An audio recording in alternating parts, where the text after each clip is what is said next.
welcome everybody to 7 Minutes to Better Selling podcast. I'm your host, Colin Lake.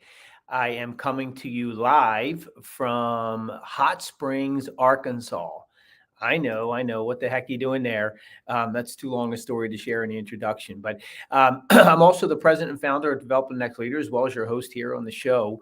And if you remember, Developing Next Leaders is this firm that has is designed this pathway to help sales executives, sales leaders, and sales teams love what they do. And we recognize it's really hard to love what you do when you're not doing it at your highest level or to your greatest potential. And so our organization, along with this podcast, is designed to find these tools, tactics, strategies, scripts that help you do what you need to do in order to best serve your clients. And so we've transformed thousands and thousands of sales folks from doing their job to embracing and loving their career. And so from a logistics perspective, our title says we're the 7 Minutes of Better Selling podcast, although the live conversations typically last somewhere between 9 to 12 minutes. And we have a good one today. So you're going to love listening to Dom as we bring him on in just a second here. So we take the show to the editing floor, the live show to the editing floor. We find all those pearls of wisdom. We edit it down to 7 minutes, and voila, we bring that out to the rest of the world to watch. So with that in mind, I am going to welcome Dom Fabiano on the show with us. Dom is an investor. He's a restaurateur. He's an entrepreneur and an all-around really, really good guy. So Dom, welcome, and thanks for joining us. Thanks for having me, Colin. Good morning. Yeah, good morning. So happy to be with you, Dom. And we spent lots of time together in multiple different ways, personally, professionally, coaching. We've done all these different things, where we've coached each other in a small group, which has been a great mastermind situation. So we've done a lot of fun things together. So happy to be on the show with you here today. So Dom, if you will, tell people how you get from this guy. You grew up in Long Island, right? Actually, North Shore of Massachusetts. Oh, yeah, you are? You spent some time down in New York, didn't you? I did. I lived in Manhattan for 2 years. Yeah, for a couple of years. I know we talked about that, but yeah. So North Shore of Massachusetts. How do you get from that guy doing what he was doing to this amazing restaurateur, entrepreneur, and really interesting guy? Well, my entrepreneurial venture started really young. I considered myself a hustler, so it was I was driven by making money. My parents were immigrants that came from Italy in the 50s. They didn't speak a word of English, didn't have much money, came to Boston for opportunity. And, if I wanted new shoes or clothes or what have you in school, my dad's like, well, you're going to have to work for it. We're not just going to buy you the things that you want. And so that might have been detailing cars. That might have been going down to the convenience store and buying candy and then selling it out of my locker at school for a profit. I love that. It was just kind of the mentality I had at a young age, and that stuck with me. Dom, let me ask you this. This is slightly off topic, but you have a couple bucks in your pocket, thank God, due to the wonderful culture and businesses you've created. How do you do that same thing for your kids? How do you, you got a few bucks. How do you make them go earn their own way and not give them what they want and what they're asking for you all the time in this day and age where everyone has to have what everyone else has? Sure. So I'm lucky that my wife, we have 2 children, 2 boys, 5 and 9, Dylan and Bryce. And, luckily we both come from a great work ethic background. The 2 of us share that in common, and it's something that we really want to drive home to our children. So making them work for what they have is a really important concept that we're continually driving home. So, for example, at home, it might be, something as simple as, hey, if you're getting all these chores done, then you can get, $5 in V-Bucks. Or fortunately, I have a restaurant, and my oldest, who's 9, can help out at the restaurant.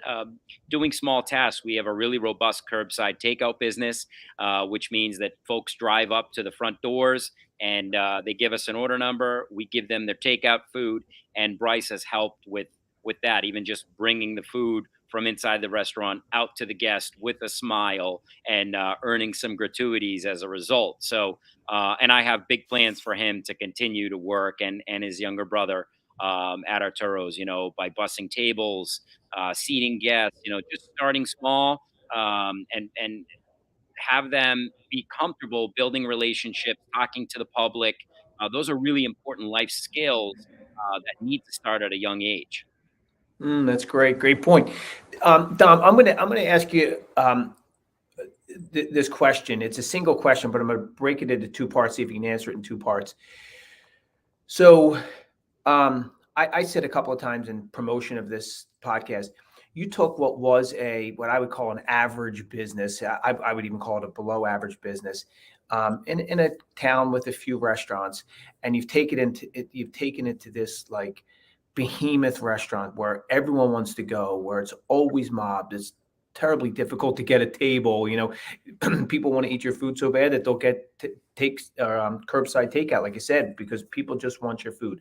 It's so consistent. The staff is so good. I could go on and on about this restaurant. So how early, like very early on in this process, how did you sell yourself to build that culture, to build the restaurant the way you want it? And now that it's here, how do you continue to sell yourself every day to continue to make that culture so welcoming, and so consistently exceeding people's expectations? Like, how do you sell yourself to build that business, early parts and then today?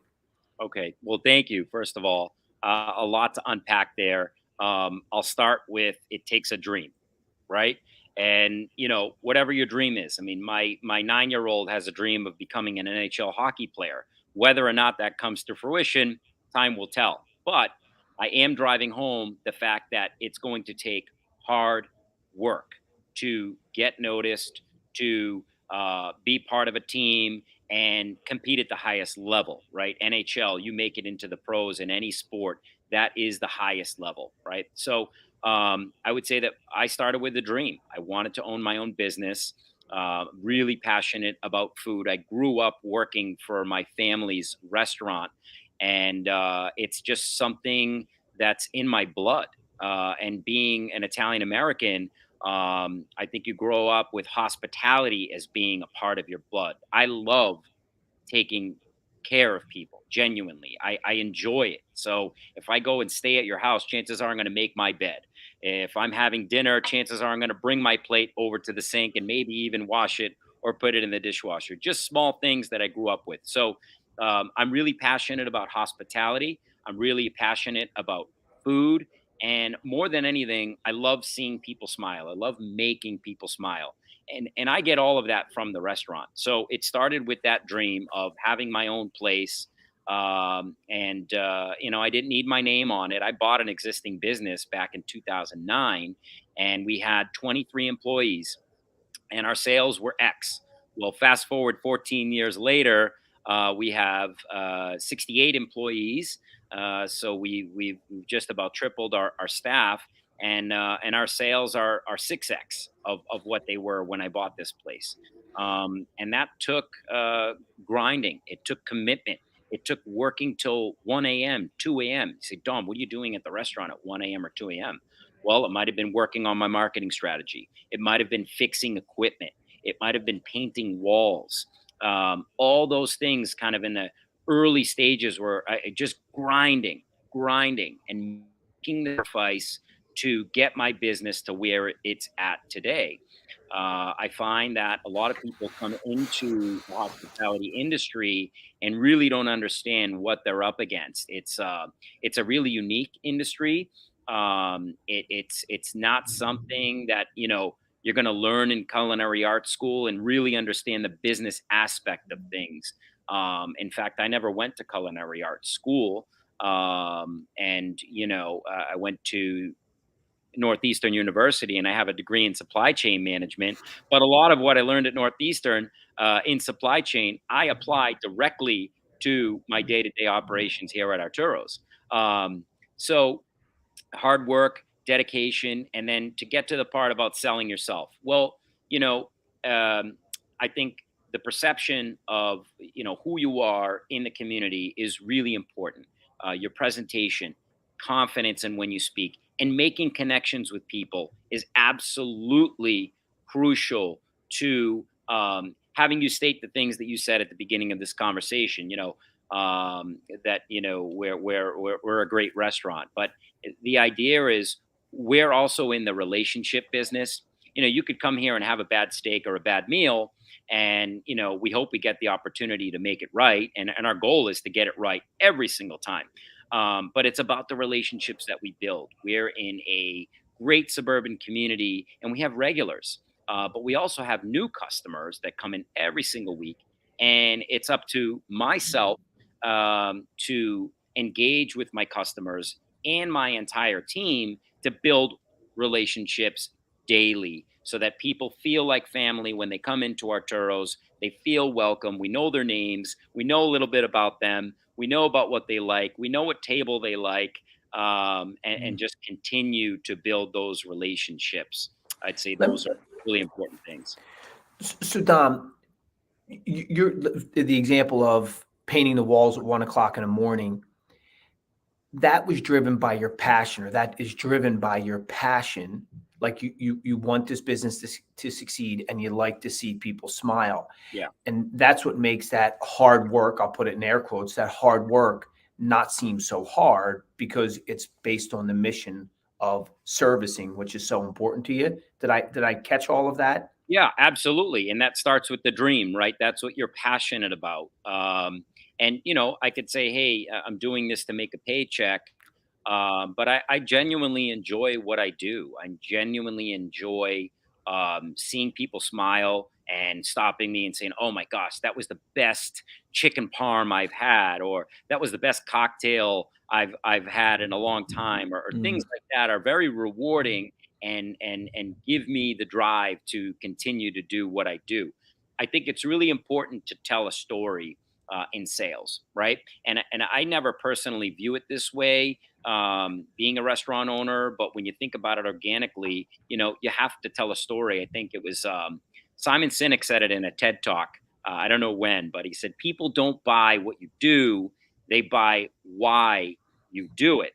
And, for example, in the restaurant, that could be when I'm chatting with guests at the table. I never tell people, oh, we have the best food, or, oh, we have the best wine list. Rather, I share stories, and see where the conversation goes. So it might be, hey, this guy Mike started an all organic winery, and we came in and we tasted 7 organic wines, and they were amazing. And that might be a segue into a discussion about wine and some of the wines that we're offering at Arturo's. And it might trigger the guest to, have some trust in me, right? Because ultimately it all comes down to trust. And, oh, wow, Dom just tried these organic wines, and he said that this organic Cabernet was amazing. I'm having steak. What a great pairing. Let me Mm. give it a try. Yeah, but by the way, I've seen you do that. You do that effortlessly, and that's what storytelling is all about. Or storytelling and story selling is all about. Is the sale, again? Use air quotes around that, is effortless, because it's just a discussion, and it's just getting people to connect to, ultimately something that they want to be part of. So, Dom, I'll ask you this question, and give you the last thought here, and then we'll wrap up the podcast. Um, like, how do people find you? One, that's one. And Mhm. then, how important is social media to your overall sales? Yeah. Okay. Well, how do people find us? Well, we're in Westboro, Massachusetts. ArturosRestaurante.com is our website. You can just Google Arturo's Westboro, and our website has a lot of information about how to make a reservation, checking out our menu. We host a lot of private events in the community here. We have great event spaces and a great bar. So that's how you would find us. Mm. Um, what was that There we second go. question? There's your website right down there. And then, you're on social, but like, should people find you on Facebook? That I think that's where I see you most often. Is that where you all post Yeah. most often? So uniquely, being an owner, I could easily delegate off the social media to someone on my team. But again, it's one of these things that I'm really passionate about. I love to manage my social media. Why do I think it's important? Well, it's a great way to make connections to Thank you. guests that aren't directly in front of me, right? So, and it's free, right? So it's free for me to take my iPhone, snap a picture, or take a short video of how of a special that we're serving tonight that I think looks great, and I want to capture that audience and let them know, hey, this is what the seafood special is tonight. This is one of the special cocktails we're serving tonight, and give people a reason to want to come in for that special item. So it's absolutely important. Can I quantify it to sales necessarily in my business? No.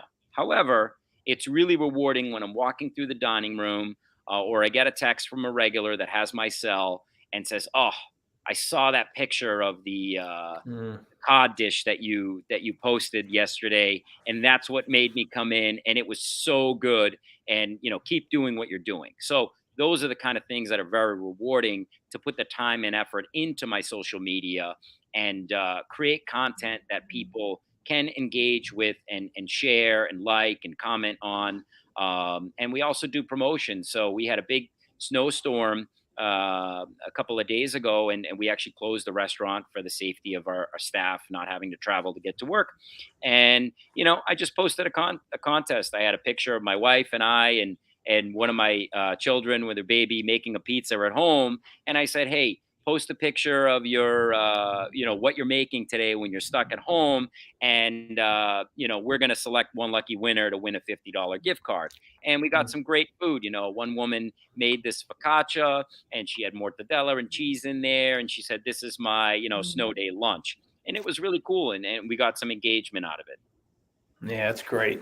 That's great. Okay, so if you want amazing food, amazing drinks, and exceptional service, Artoro's is the place. This isn't a food blog, but I will say that. And then, like one of the great hacks in life is, just as Dom suggested, is when you have a dream and you have passion about executing on that dream, everything else seems really easy in order to execute on that dream. So, Dom, thanks so much for sharing, and good selling, everyone. Thanks.